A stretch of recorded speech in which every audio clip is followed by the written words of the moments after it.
Martin Luther King Jr. was the conscience of his generation. A Southerner, a black man, he gazed upon the Great Wall of segregation and saw that the power of love could bring it down. From the pain and exhaustion of his fight to free all people from the bondage of separation and injustice, he wrung his eloquent statement of his dream of what America could be. He helped us overcome our ignorance of one another. He spoke out against a war he felt was unjust, as he had spoken out against laws that were unfair. He made our nation stronger because he made it better. Honored by kings, he continued to his last days to strive for a world where the poorest and humblest among us could enjoy the fulfillment of the promises of our founding fathers. His life informed us. His dreams sustain us yet.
At Ebenezer Baptist Church, he told the congregation,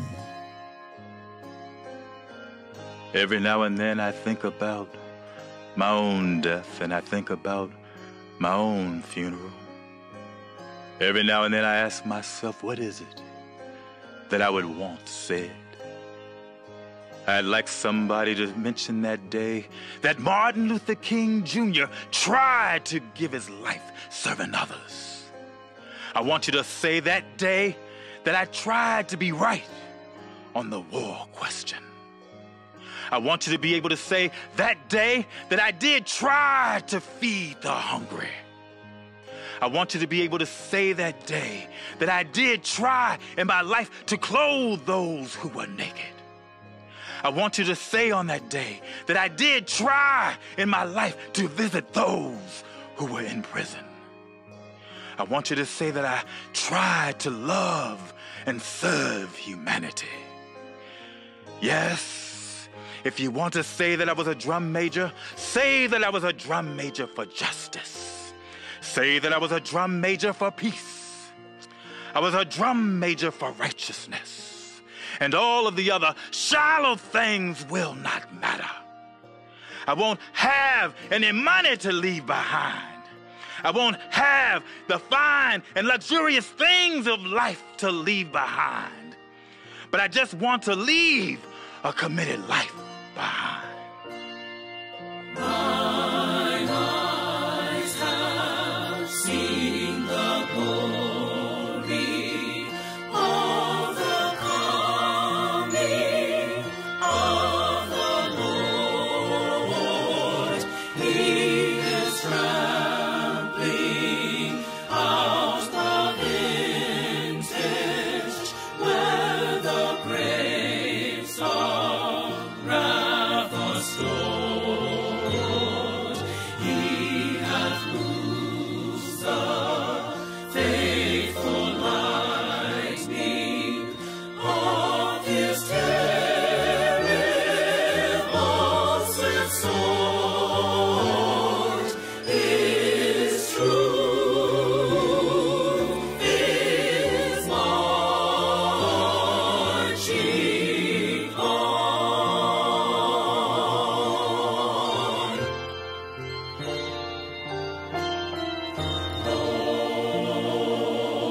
Glory, glory, hallelujah.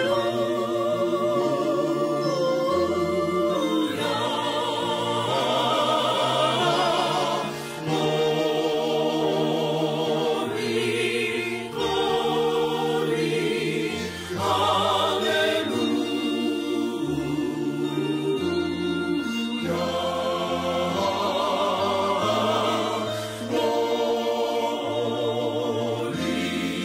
glory, hallelujah.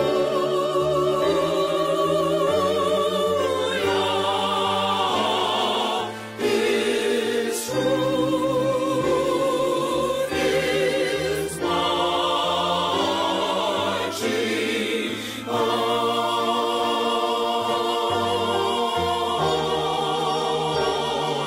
Hallelujah to our King.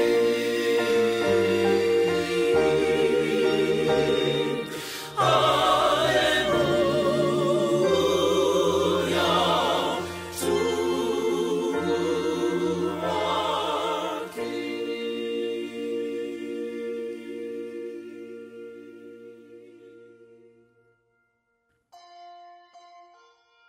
So I say to you, my friends, that even though we must face the difficulties of today and tomorrow, I still have a dream.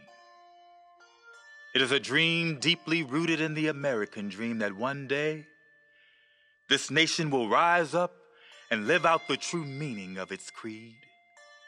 We hold these truths to be self-evident, that all men are created equal. And if America is to be a great nation, this must become true. Let freedom ring from every hill and molehill of Mississippi, from every mountainside. Let freedom ring.